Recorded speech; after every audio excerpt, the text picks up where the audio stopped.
Ifuatayo taarifa habari inasoma kwako na Mbeshi Lugenje kutoka Mbeshi TV. Leo kumetokea ajali mbaya katika mgodi ulipo kata ya Mtoro mkoani Shinyanga, halmashauri ya Shinyanga vijijini, na kusababisha vifo vya watu 6 na wengine 11 kujeruhiwa katika maporomoko ya kifusi kilichoporomoka katika kitalu namba 8 wa kitalu namba 2. Mheshimiwa mkuu wa mkoa Bwana Anamlingi Basha amefika na kujiridhisha juu ya tukio hilo. Mwenzetu Fosaro na taarifa kabla mmetuandalia kutoka mkoani Shinyanga. Leo kumetokea ajali mbaya katika mgodi uliopo Mtoro namba 2 na kusababisha vifo vya watu 6 na wengine 11 kujeruhiwa. Ajali hii mbaya imetokea siku ya leo tarehe 17 ya mwezi wa 5 mwaka huu 2025. Mkuu wa mkoa amefika hapa na kujiridhisha juu ya uokoaji unaoendelea kuokolewa kwa majeruhi wengine ambao bado wanaendelea kuokolewa. Baada ya mkuu wa mkoa kujiridhisha juu ya tukio hili, mkuu wa mkoa ilibidi azungumze na wachimbaji wadogo wa kata ya Mtoro. Na kwa jitihada kubwa ambazo zimefanywa, maelezo tulionayo sasa hivi ni kwamba wananchi 16 ndio ambao wanadhibitika mpaka sasa hivi kwamba walikuwepo katika eneo hili.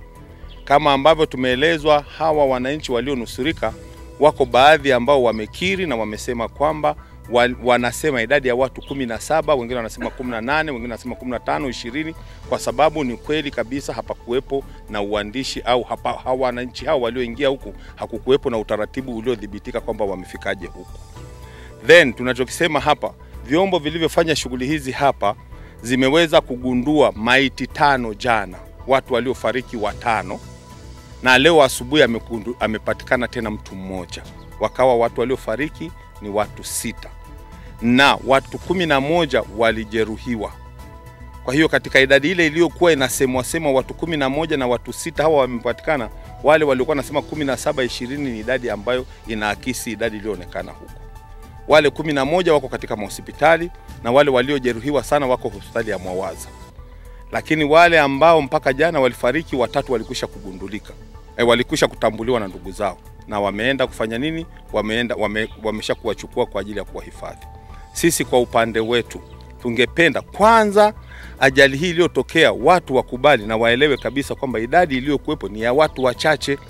Hii mitandao ya kijamii ambayo inasema kwamba kulikuweko na watu 150 wanaudanganya umma, na hili tunaliongelea hapa na tuko hapa kwenye eneo la tukio. Nikiripoti kutoka mkoani Shinyanga, mimi ni Fosaro wa Mbeshi TV. Mungu azilaze mahala pema roho za marehemu na majeruhi waendelee kuugua pole. Asante sana Fosaro kutoka kwa mkoani Shinyanga. Tunapatikana kwenye mitandao ya kijamii kwa jina la Mbeshi TV.